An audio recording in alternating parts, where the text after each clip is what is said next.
बिस्मिल्लाहिर्रहमानिर्रहीम, अस्सलाम वालेकुम। आज मैं आप सबके लिए बहुत ही इजी रेसिपी लाई हूँ और ये ऐसी रेसिपी है, अगर आप लोगों को कुछ बनाने को दिल ना कर रहा हो घर पे खाना कभी पकाने को, तो ये अंडों की इजी रेसिपी आप बना सकते हैं। और ये एक ऐसी रेसिपी है कि आप मगज़ भी खाना भूल जाएंगे। ये मगज़ से भी ज़्यादा मज़े का बनता है और ये है अंडों का खगीना, जो कि बहुत ही यम्मी एंड टेस्टी बनता है। तो चलिए इसके इंग्रेडिएंट्स की तरफ चलते हैं। तो अंडों के खगीना के लिए मैंने 6 अदद अंडे ले लिए थे, हरी मिर्चें ले ली थी और प्याज ले लिए थे मैंने 4 से 5 अदद, और टमाटर मैंने ले लिए थे 5 बड़े बड़े, जो कि मैंने बारीक बारीक काट लिए थे। तो ये देखिए, दूसरी तरफ मैंने चूल्हे पे ऑयल गर्म करने के बाद प्याज़ों को गोल्डन कर लिया था। प्याज डालने के बाद प्याज़ों को गोल्डन कर लिया था। इस रेसिपी में कोई ऐसा झंझट नहीं कि आपने मसाले ऐड करने हैं, लहसुन अदरक ऐड करना है, कुछ भी। बस प्याज गोल्डन करने के बाद आपने इसमें टमाटर ऐड कर देने हैं। और ये देखें, मैं अब इसमें टमाटर ऐड कर दूँगी। तो ये देखें, टमाटर ऐड करते साथ ही मैं इसमें अब मसाले थोड़े से ऐड कर दूँगी। और इसके मसाले बहुत ही सिंपल हैं।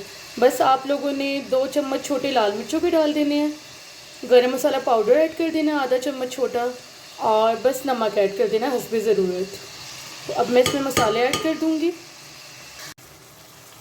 और मसाले ऐड करने के बाद मैं मसाले को तब तक भूनूंगी जब तक कि टमाटर इसमें अच्छे तरीके से मेल्ट नहीं हो जाते। तो ये देखिए, मसाला हमारा अच्छे तरीके से भुन चुका है। और अब मैं इसमें जो 6 अदद मैंने अंडे लिए थे वो ऐड कर दूंगी। और फिर मैं इसे मिक्स कर दूंगी इसमें। तो ये देखें, अंडे ऐड करने के बाद मैं इसे आहिस्ता आहिस्ता इसमें मिक्स कर दूंगी जब तक हमारे अंडे इसमें अच्छे तरीके से मिक्स नहीं हो जाते, मेल्ट नहीं हो जाते, तब तक मैं इसे भूनती रहूँगी। तो ये देखें, अंडे हमारे अच्छे तरीके से मेल्ट हो गए थे। अब मैंने इसमें 5 से 6 हरी मिर्चें ऐड कर दी थी और अब मैं इसको थोड़ा और भूनूंगी। और फिर मैं इसको 4 से 5 मिनट के लिए दम पे रख दूँगी।